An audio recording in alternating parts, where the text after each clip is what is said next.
Hello, this is Kelly Randall, the Statewide Outreach Coordinator with Minnesota's Scientific and Natural Areas Program. This is our 2021 Natural Areas Report. I'll start with our program goals, our structure, the areas that we focus upon, and features the program protects.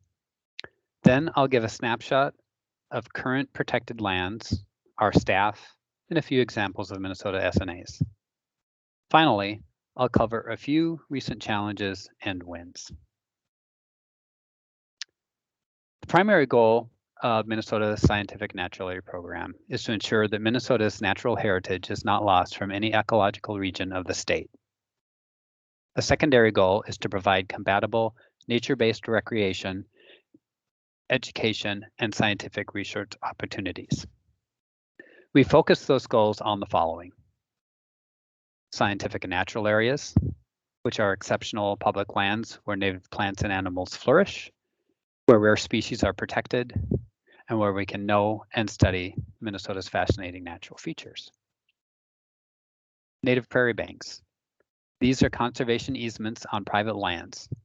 A landowner agrees to manage the land and protect the native prairie in exchange for a one-time payment. Native prairie tax exemption. This allows for removing of taxes from eligible lands with native prairie.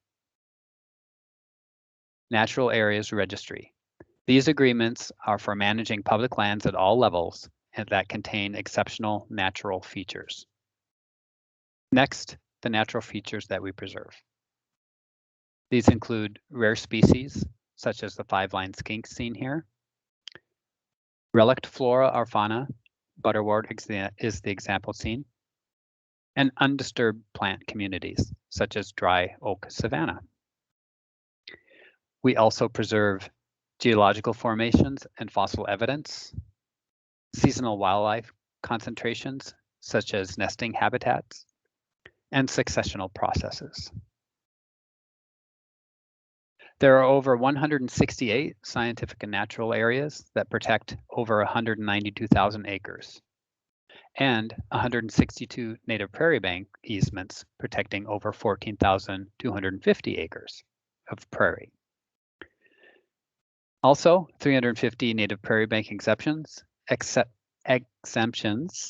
and nearly 50 natural areas registry provide incentives to protect almost 20,000 acres more.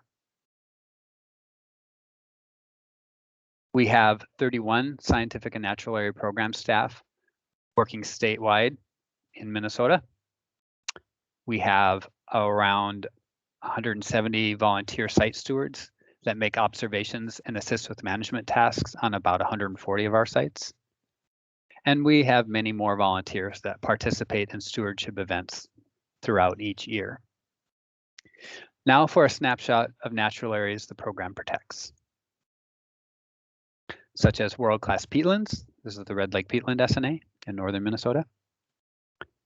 Old-growth pine forest, the Lost 40 SNA.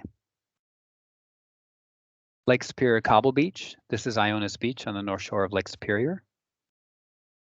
And habitat for prairie chickens, as seen here at Bluestem Prairie SNA. And Dry Hill Prairie. This is Forester 34-1 Native Prairie Bank. Finally, a few recent challenges and wins. The pandemic led to several outreach and management issues in the past year and a half. It's canceled several of our stewardship events, as well as shut down prescribed burn season for this last year. We have ever increasing needs to manage invasive species and also control new ones that are coming in. Acquisition and permanent protection of lands is becoming extremely complex.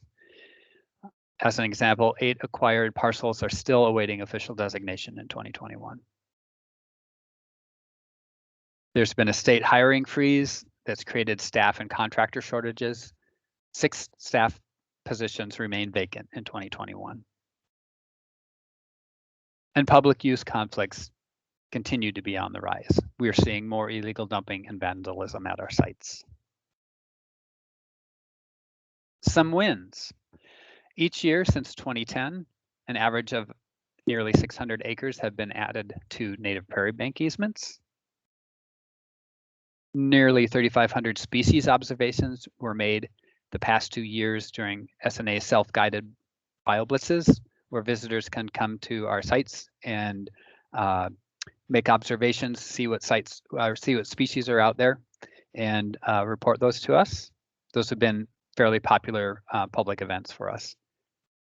The publication of the Prairies of Minnesota Landowner Handbook in 2021 is a very new publication, and we're very excited about it. Over the past 10 years, acres of habitat restoration and enhancement have increased about 50%. And last, but certainly not least, Minnesota will be the setting for the 2022 Natural Areas Conference. We'd be very happy to see you, and you should definitely come see us in Duluth. On behalf of Minnesota Scientific and Natural Areas Program, I would like to thank you for your time, and if you have any questions, just let us know.